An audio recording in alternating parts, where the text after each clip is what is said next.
Hello, good evening to anybody that is watching. Hope you're all doing well. Hi, Ethan. First again, I see. Welcome. Hi, Sheep. What's up?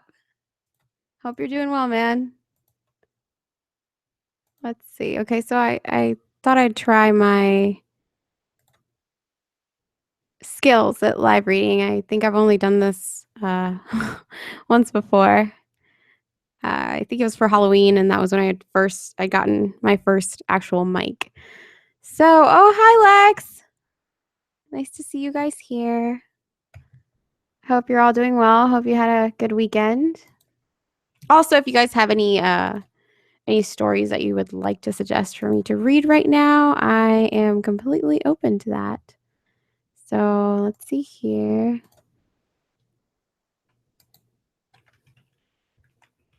Give me a few.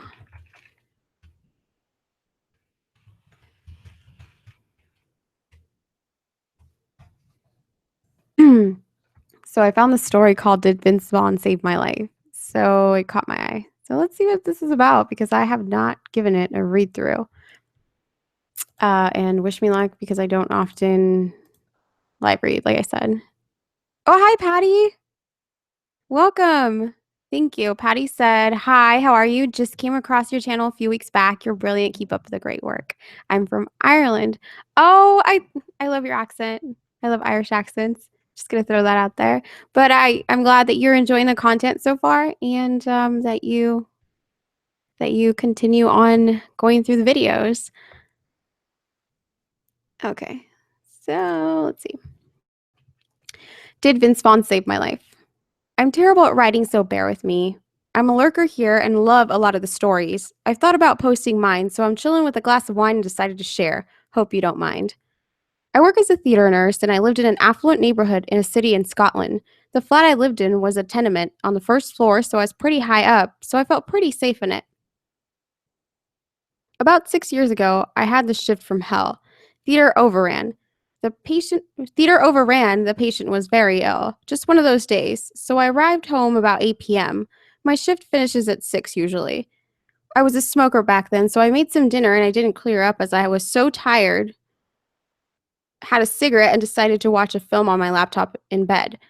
I decided to watch The Breakup with Vince Vaughn and turned the light off, hoping I'd just fall asleep or relax. Halfway through the film, I thought I heard a noise in the kitchen, so I turned the volume down and I couldn't hear anything. I turned the volume back up and continued watching the film. I did feel uneasy, but thought there's no way someone can climb up the drain pipe into the flat, so it's the wind. Anyone that's watched a film with Vince Vaughn in it knows he's pretty loud and shouty. I get out of bed for a smoke and notice that the kitchen window is up higher than I could push it, and my handbags are missing that I'd left draped over one of the chairs. I turned around and one of my large kitchen knives was sitting at the edge of the counter. Well, I absolutely crapped myself and ran out the front door and just stood in the corridor. After that flight had gone, I knew whoever had been in the flat wasn't in the kitchen, bedroom, or bathroom, as I could see when I opened the front door into the bathroom. I calmed down and checked out the living room, and it was clear. I'm not scared at this point. I know whoever was in the flat is gone. I head back into the bedroom and Google on my laptop my banks to cancel my cards and called them all. I then called the local police station and told them what had happened. She wasn't happy that I didn't call 999, and within 5 minutes, I'd had 4 police cars and police dogs looking for this guy. The officer takes my statement and gets a call that the guy has broken into another flat whilst the police are everywhere. This guy's got some balls. Forensics came out the next day and said there had been so many break ins that the sample would go under a certain operation they were carrying out. I received a citation for court. A few weeks later. I had no idea why. I didn't see him. I only knew it wasn't my blood. I got a call not to go. I got a call not to go the night before, so thankfully I didn't have to go to court. I don't know how long he got in prison, but I couldn't stay in that flat after that. I love the flat. That makes me more angry. So since that asshole had picked up one of the knives and it hadn't So since that asshole had picked up one of the knives, and if it hadn't been for me watching a film that could have been interpreted as having a guy in the flat, what would it and what sorry, that was written strange.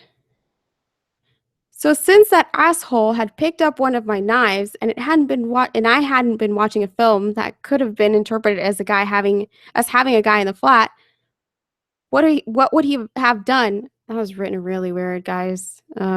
Sorry. It's something I thought about for a long time. Asshole that broke into my flat, let's not meet. And Vince Vaughn, you possibly saved my life. And then the person wrote, sorry for errors in grammar. Okay, I should have read that first. But that's an interesting one. Sometimes Vince Vaughn can save your life, guys. Moral of the story. Okay, let's see. Mm-hmm. Oh, hi, Brian. Welcome. Oh, hi, Charlotte. Yeah, I remember you the other night.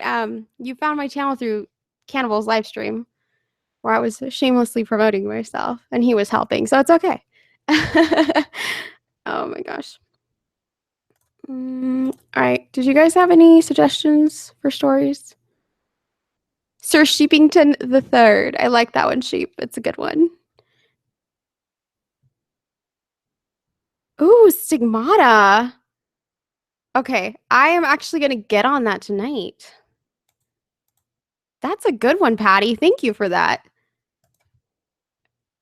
To be completely honest, that kind of stuff freaks me out, but it is a good topic. So I think I'll start searching for that. So keep an eye out for that video. If I can find anything good, I will go ahead and put out a video on that.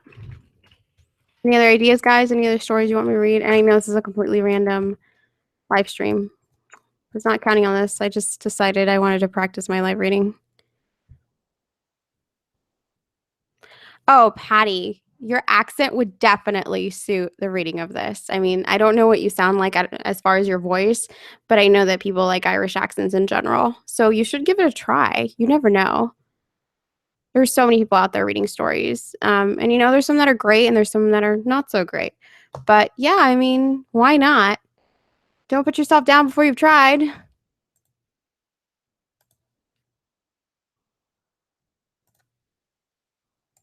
Okay. Hi, Jay Garcia. Welcome. Sorry, just having a random live stream where I decided I would read stories live. Can I find anything else that's good?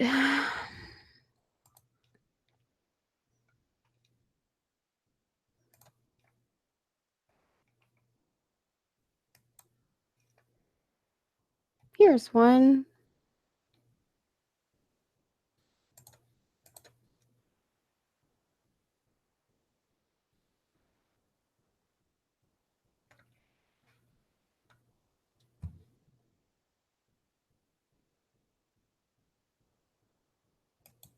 Okay, this one's called Creepy Guy Followed Me and My Sister Home. This isn't very scary, but it sure was traumatizing when it happened. It happened when I was 12, my younger sister being 9 or 10. We had gone out to the store for supper. It wasn't a particularly rough neighborhood, so our parents trusted me to take my sister out. The store was in a pretty open area with benches and trees. We took a seat and I pulled my phone out to show my sister something. I noticed a strange looking man sat opposite us. He was wearing a brownish leather jacket, had a pair of small glasses, and was going bald. Probably in his late 40s or early 50s. It was prominent that he was glancing over at us. I assumed he was just looking at my phone, but it was making me very uncomfortable. I put my phone away and told my sister we should go in before the store closes. I grabbed her hand and we walked over.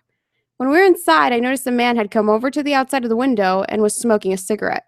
He wasn't looking at us anymore, but I could tell he was waiting for us to come outside. I paid for our items and we left, trying to ignore the man. I don't think my sister knew he was staring at us, but it was obvious to her when he started to follow us on the sidewalk. I told her to be quiet and just ignore him. We walked for about 30 seconds. We thought maybe the man was just heading the same way as us. So we stopped to see what he would do. Funnily enough, he stopped too. He was acting like he didn't know where he was going. My sister was getting scared, so we started walking as fast as possible to get away from this guy. He started following us again, but this time with a much faster pace. We were getting really freaked out at this point. So we crossed over the road. The guy crossed over too. So we crossed again. I can't remember how many times we crossed to get away from him, but every time we did, he would just follow us. We got to the end of our street. The guy was still following us. My sister suggested going through the graveyard because we can take an alleyway that would lead us right to the outside of our house. I wasn't taking any chances. I didn't want this guy to try anything funny, so I told her that was a bad idea. We started walking up our street. The guy was still creeping behind us. I told my sister to start running to the house. It was really close at this point. We both ran across the road, of course. The guy did the same thing. I took my sister's hand and we broke into a sprint. The guy didn't run after us, but he started walking a lot faster. We made it to the outside of our house and started banging on the front door. I saw that the guy was lurking just across the road. Our dad came in to let us Our dad came and let us in, and we told him about everything that had happened. He didn't think much of it and assumed we were lying. He checked outside to see if anyone was there, but apparently he saw nobody. We never saw the man again, but I was very paranoid that he knew where we lived.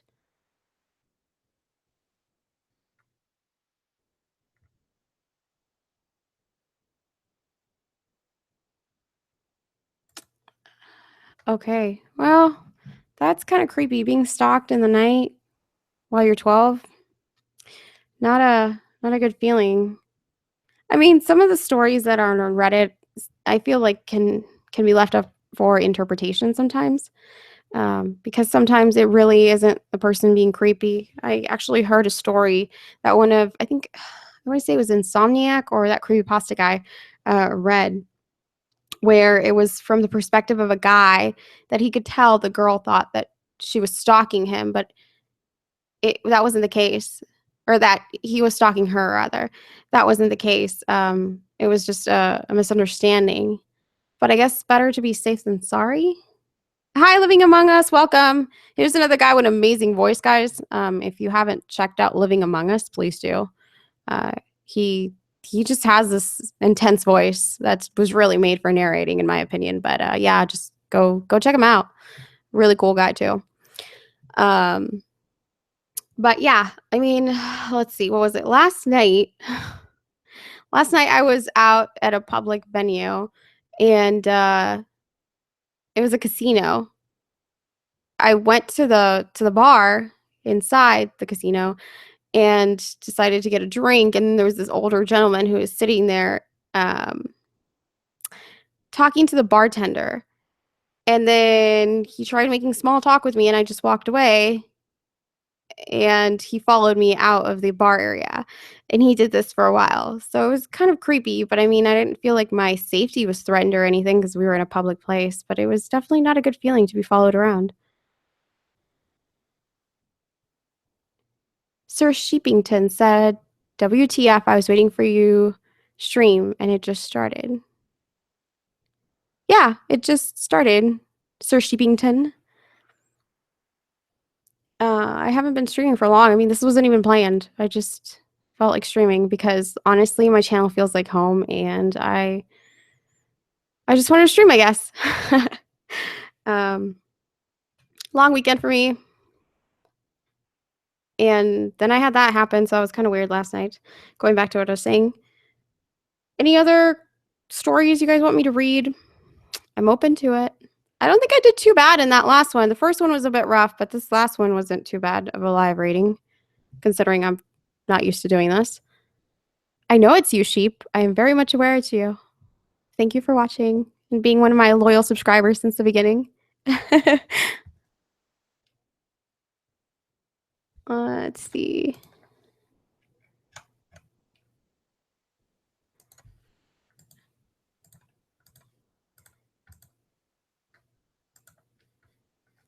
Let me see if I can find anything else, unless you guys have suggestions.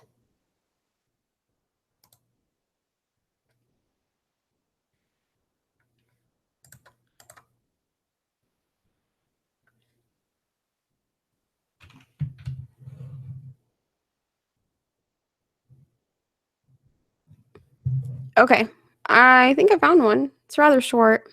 Let's see how good it is.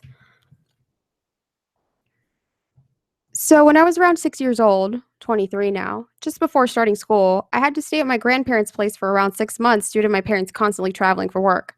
It happened in Europe, little country called Lithuania, which is really cool and modern country with very fast internet. Huh, I'll have to check that out sometime. And living in blocks of flats by the year 2000 was pretty much normal. My grandmother lived in a block of flats, 5-story building in a peaceful community neighborhood. My grandmother was working as a nanny at that time, and she had one more girl, which was from Washington, US, staying with us. Me and the girl were playing outside, and we noticed a man in a brown leather jacket and brown pants lingering around the block in the entrance out of the block of flats. Being kids, we didn't pay much attention to him or found his behavior suspicious. I remember passing him by the time we had to go home and him holding the door for us. He had dark hair and these almost neon blue eyes. That's awesome. My grandmother's flat was on the last, 5th floor. 3 of us were having dinner when my grandfather, who at the time was working night shifts at the local billiard club, was leaving for work. So we have dinner, say bye-bye to Grandpa, and we're off to bed. Mind you, back then nobody locked the front door of their apartment/house because everybody knew their neighbors and trusted them in the time of need. My grandmother is telling a bedtime story, and it's already dark outside, late August, when we hear 3 muffled sounds as if furniture is falling. My grandmother rushes to lock the door for some reason. Okay, she tells us probably someone's redecorating and moving their furniture. We fall asleep. Fast forward to the next morning, my grandfather is coming back from work. It's around 6 a.m. He finds the front door open of the apartment that belonged to a family living on the 3rd floor. He walks in and finds a dead grandmother and a boy, which was around 5 years old, and also our friend, dead, with shot wounds. Me and the girl are immediately woken up. There's police everywhere. We were asked if we saw anything suspicious or people not from our neighborhood. Of course, we remember the man.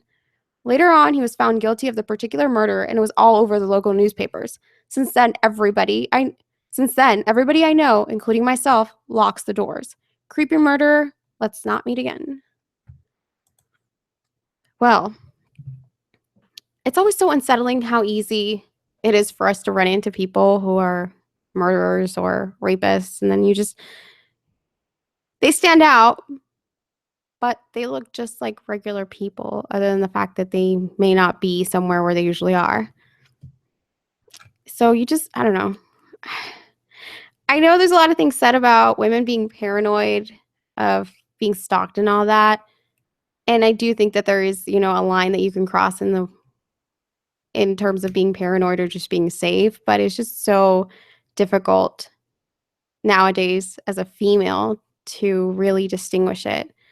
I guess it's better to err on the side of caution. Oh, hey, Goose. Welcome. Let's see.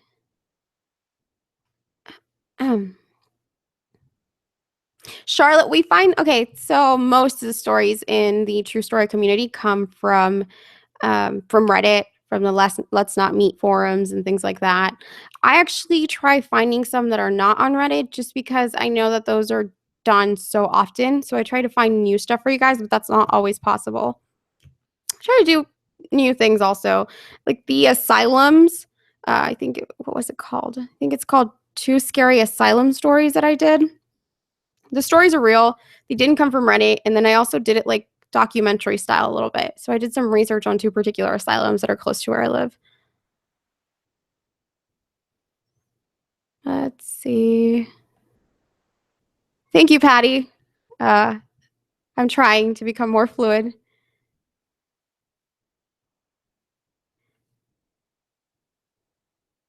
Hi, Michael. Welcome. Hey, Corral. Welcome. The cheerleader of the true story community. Let's see. All right. Well, I'm going to do one more, guys.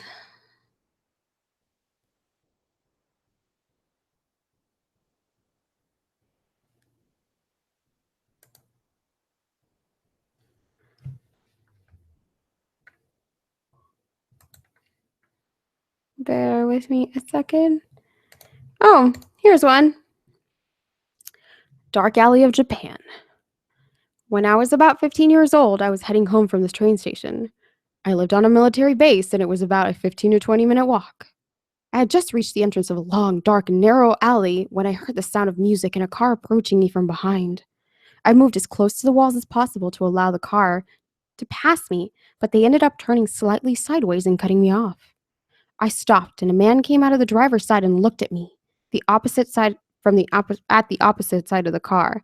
He was an African American man who spoke perfect English. He attempted to greet me in poor Japanese, and then he asked to be my friend in English. I'm Japanese and probably looked local to them, but I was in fact born and raised in America, so I pretended I didn't understand what he was saying to me. He slowly started to make his way around the car towards me, but I remained in sync with his movements and backed away in the opposite direction from him. This amused him, and he started laughing loudly and taunting me.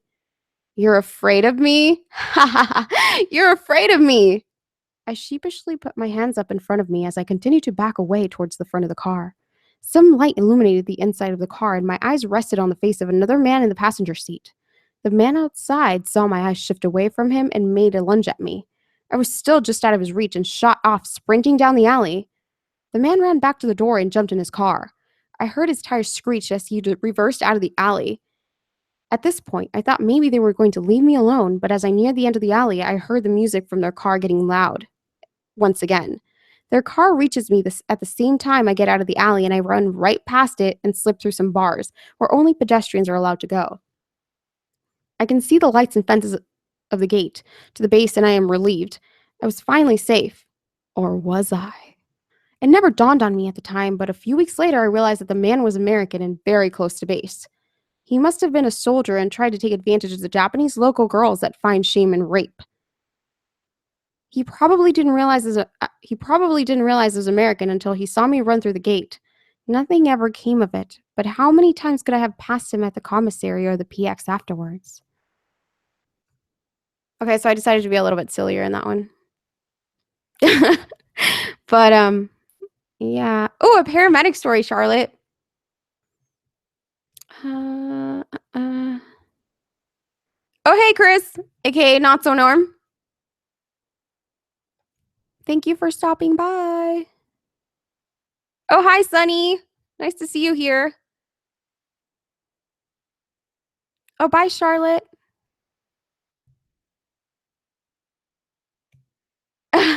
Corral. If it was possible, I would spell out horror community with pom-poms, but I can't, sadly. I wish I could. It's the thought that counts, Corral. It really is. I wonder if I could find a paramedic story right now. Let's take a look. I know those have been done quite often, so I may find something that you guys have already heard, and if that's the case, I am really sorry. Just because I know the bigger channels do them.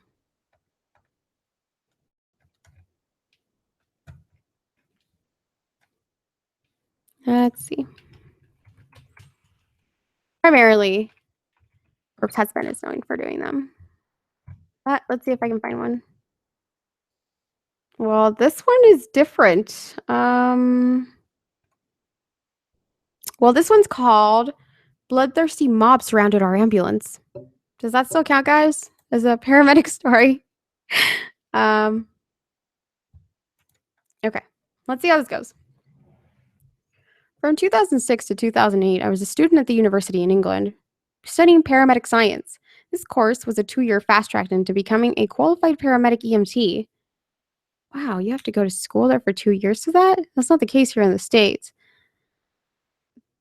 The course involved placements at various points throughout both years. First, we spent an evening/night in a dispatcher's. I'll never forget some of those calls, e.g., a man waking up in the bed next to his wife who had died during the night.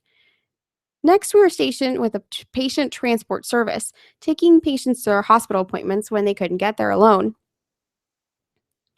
Finally, after waiting a good 6 months for the opportunity, it was time to spend a prolonged placement with the 999 crews. I'm going to assume that's the 911 out there. You could choose a couple of preferred locations, as I was fortunate enough to be given the ambulance station close to my home, so I moved back to my parents' home that winter for a full term, leaving my university buddies behind. In hindsight, I wish that I hadn't, because it turned out to give me a far less interesting experience. The station was in Buxton, Derbyshire. Google map it. It's middle of nowhere territory. It's almost 45 minutes from the nearest hospital, so you better not get hurt badly up there. Only people did. One evening, we respond to a call where a guy has come off his bike on the Cat and Fiddle Run.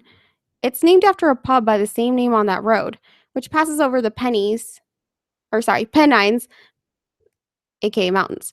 Bikers love to bomb it up and down. It's notorious. The guy broke a brick wall with his body, legs over his shoulders. Oh, God. We took him with blue lights to the aforementioned hospital. I don't think he survived. This is where things got messed up. We turn out of our hospital, travel maybe a mile, and get flagged down by a pedestrian. She shouts through the window that somebody has been beaten badly. We later find out that this was a case of somebody bumping into somebody else in a bar, nothing more. At that exact moment, a guy in a red shirt stumbles out of a side street and collapses in the road. I had been in the rear passenger seat of the patient compartment. My mentor and her technician riding up front. They get out before me to help him, whilst I open the side bay. Stupidly, I climb out as my mentor helps him in. That's the point at which I notice two things. He isn't wearing a red t-shirt. He's topless and saturated head to waist in his own blood. And there's a mob of people heading straight at us. Maybe 10, maybe 15. I forget. I'm still outside the ambulance and pretty much frozen in terror. I'm only 19 at this point and a pussy. This was 2007. Thankfully, my mentor hauls me inside and locks the doors instantly. She then turns to me, asks if the rear door is locked. It is not. They open it from the outside. My mentor pushes them back, and I couldn't believe it. Heckles them, telling them to pick on a group of people, not just one man. She then manages to lock the door. What happens next will stick with me forever, and clearly has as I'm telling the story nearly 10 years on. They begin to try and flip the ambulance. Meanwhile, another guy starts hammering the side window, shatters it, cuts himself wide open with blood everywhere, but keeps going. They were animals. There is a window between the rear and the front cabin. We see a police car approaching. He doesn't stop, continues straight past. Please give UK cops guns. I do not blame him for stopping. Only later did I find out that the keys were still in the ignition, but nobody had attempted to enter the cabin through sheer luck. Anyway, crazy, bloodthirsty hooligan mob. Let's not meet again. P.S. After this, I finished the course and went off and became an English teacher instead. I'm sorry, guys. I thought that was funny. The number of dead bodies I saw in the time was enough to haunt me for life. To all you brave service folk, I commend you. And then there's a link to the actual story. Wow, becoming an English teacher after all that. Awesome. Hold on. What did I miss while I was reading, guys? Welcome back, Charlotte. Hope you enjoyed that story, everyone. Oh, hi, Games and Movies. Welcome. All right, guys. I think my voice is starting to get tired because, like I said, I was stuck in that casino last night, and I'm sort of allergic to smoke, so like my throat's been all scratchy. But yeah, I mean, I hope you guys enjoyed that live reading. And I think I read 3 stories, all from the Let's Not Meet forum that I just randomly chose. And yeah, that's it. I mean, keep an eye out this week. Oh, I am actually interviewing Chills on Friday, aka Top 15s guy, aka Dylan. So keep an eye out for that on Friday night. So that should be interesting. Hope you're all excited. And if you guys have any questions for him, feel free to DM them to me on my Twitter at blue_markbot. And I will do my best to try and answer any questions you guys might have for him. I mean, I know he's pretty well known in the community, and he seems to be a really awesome guy. So, yeah. Oh, and we're very close to 1,000 subscribers here, everybody, which blows my mind. I mean, this is insane. Yeah, I mean, I'm not really sure what I'm going to do for you guys with that. But we'll see. Maybe I know a few people have requested shirts. So maybe I'll be doing that. Maybe I'll have like one of those, what do you call it? Timed campaigns for shirts. And I'll come up with like a really sick design, hopefully with the help of Mr. Man, because he's amazing. But we shall see where that goes, everybody. Just enjoy the rest of your weekend if it is still the weekend. And those of you that are already on Monday, good luck with that Monday. Anyway, so I'll see you guys on Friday night. And that is all. Markbot out. Bye, Sunny. Bye, everybody. Charlotte, I really do hope I make it to 1,000. And if somehow I die before then, I hope my channel keeps growing without me. Sorry. Bye.